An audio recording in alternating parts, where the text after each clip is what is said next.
Israel Adesanya has just taken a pretty tough loss to Nassourdine Imavov on UFC Saudi Arabia and getting knocked out in the process. An unfortunate loss for Izzy, but this was kind of bound to happen with how he was fighting in this one. He came out fast, he came out sharp, and he was looking good with the kicks, especially in the first round. He was pretty much on point and starting faster than he usually does with the leg kicks. Imavov was trying to take him down, but had trouble with it, so it seemed like this was going to be a striking battle, which it was, and it ended up favoring Nassourdine Imavov.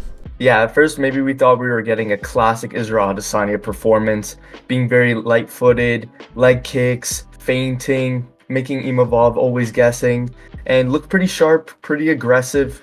Israel Adesanya has always gotten some stick in some of his title fights, that he's not too active, like in that Yoel Romero fight and similar to some other fights. But here he came out quick in that first round, was throwing a lot, but we saw some troubles a bit with his defense as towards the end of that first round even, Imavov was able to land a huge right uppercut, and then it followed into the next round where Israel Adesanya just got caught. Yeah, and if you look at it, Israel Adesanya was very active with both his hands, trying to lead hand trap Nassourdine Imavov, and Imavov took advantage of the defensive flaws. You can see as soon as he lands that uppercut, Izzy frames with both his hands, trying to kind of separate Imavov and create a little bit of distance, but instead Imavov just lands a flush uppercut with Izzy's hands completely extended, completely out cold. And as we said, Izzy's been opening up more, so that also left him more open and more susceptible to counters from Imavov, who was very patient. He wasn't very active. He wasn't throwing as much as Izzy, trying to go to the wrestling, trying to make Izzy think up and down and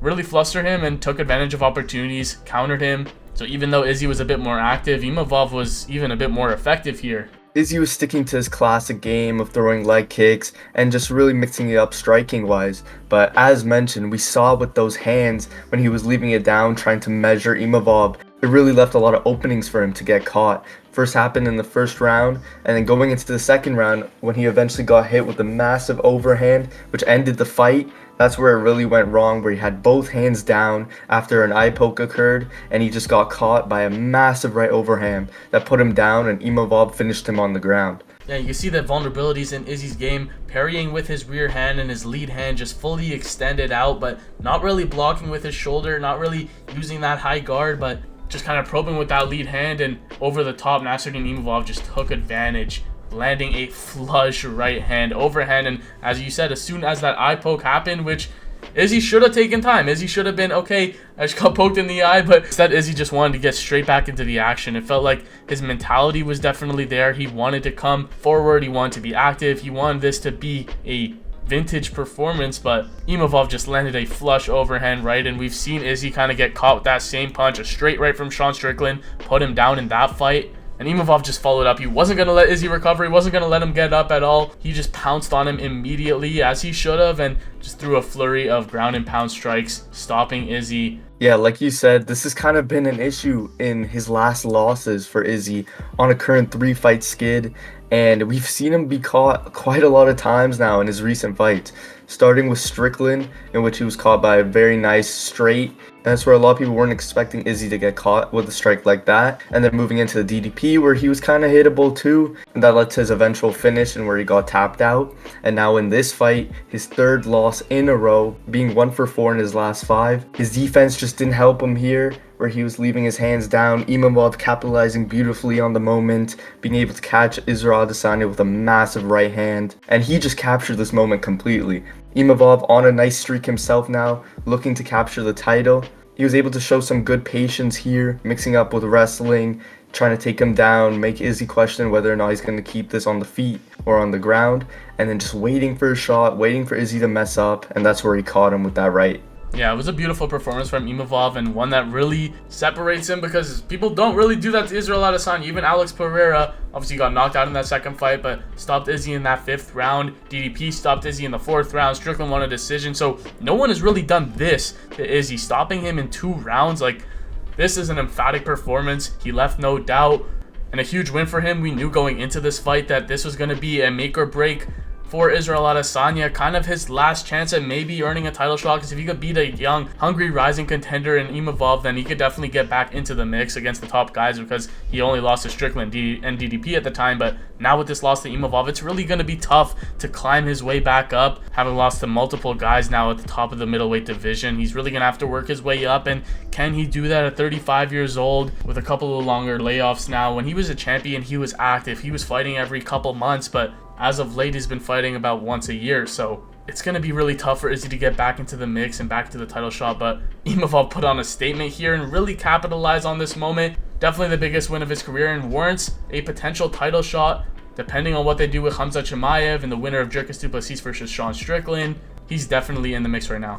Yeah, and like you said, the question is, can Izzy really fight back to the title now after this loss, as it's going to take quite a lot of fights to get back there and winning, or does he even want to at this point? Of course, being 35, already being champion for many years, having several title defenses, successful career, I don't believe he even had a post-fight interview to see what he would say on his potential next steps. I'm sure he's going to go back, think about it, see what's going to be done, if he really wants to keep coming back, fighting, and potentially getting back to the title. But it could also be a question, if he keeps losing, how would this look on his legacy? Of course, his legacy is already cemented in stone as one of the best ever, one of the best middleweights of all time. But like a lot of other legends have fell to, having a bad skid towards the end of their career isn't a great look in general. And it would just be really unfortunate to see someone as great as Israel Adesanya also fall accustomed to that same path.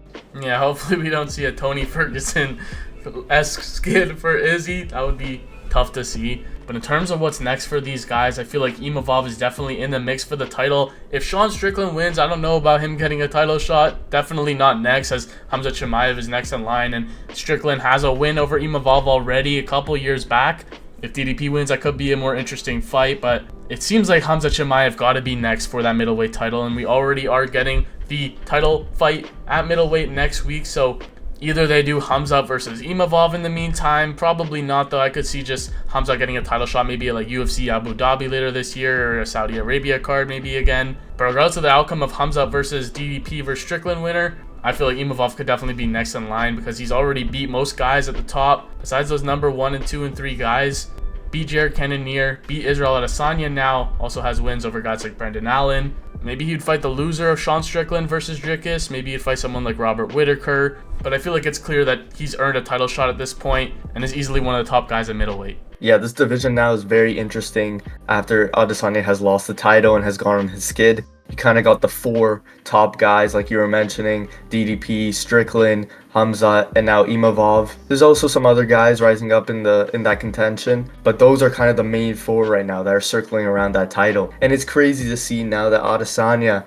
has gone down on his losing streak, how he's starting to fade from that title picture now completely. And it's especially weird after having all that success that he had, beating all the top guys for so many years in a row. And now it's just a new era in the middleweight division, fresh guys, and that's the hard thing. Can Adesanya come back? These guys are all fresh and looking to claim the title. They're all still hungry for those wins, and it's just hard for a guy that's on that losing streak and already at that age and maybe slowly technically starting to get a little worse, potentially with his defense, like we saw him getting caught in this fight and previous. Can he really be able to make the moves and the steps and the improvements to get back to that title? I don't know for sure, but it's hard to say. If anyone can really do it, it would be Adesanya, because he has all that experience, but he definitely is battle worn, even with all of his fights in kickboxing too. The guy is definitely very battle worn, and it might just be his time after all. Yeah, he had an amazing career already. He was undefeated for a long time in MMA until he fought Jan Blachowicz up a weight class of light heavyweight, then came back down at middleweight, now losing to Alex Pereira, Sean Strickland, Dricus, now Imavov. It's going to be tough to get back up the middleweight rankings, especially there's new guys that are coming up the rankings like Kyle Baralho, one of the fighting nerds. We got Anthony Fluffy Hernandez. So who would Izzy really fight next? Maybe Kyle Baralho, but then we're kind of just feeding Izzy to the wolves. He already beat Whitaker twice and they're friends now. They're not going to fight. Is he going to fight the loser of Strickland DDP? I don't really see him earning that kind of shot, because why would we put him straight back into what could be a #1 contender fight after losing 3 fights in a row, losing to Strickland, losing to DDP, losing to Imavov? It's hard to tell what we're going to do next with Izzy. Then number 7th in the ranking is Marvin Vettori, who obviously Izzy fought twice, and I don't think anyone really wants to see that. He beat Jared Cannonier. It's going to be really tough. If Izzy does come back, he would need a couple builder fights, maybe against some lesser ranked guys. But if you feed him to these younger guys who are hungry on the come up, I feel like some of them may end the same as his fight with Imavov. He's had a great career, so retirement is definitely a possibility. I don't know, it doesn't seem like Izzy's necessarily interested in that right now. Who knows though? So let us know what you guys think in the comments down below on this fight between Israel Adesanya versus Nassourdine Imavov. What is next for both guys? And what did you make of the UFC Saudi Arabia card? Thank you guys so much for watching. Check out the video on screen to stay updated with more punch talk, and take care.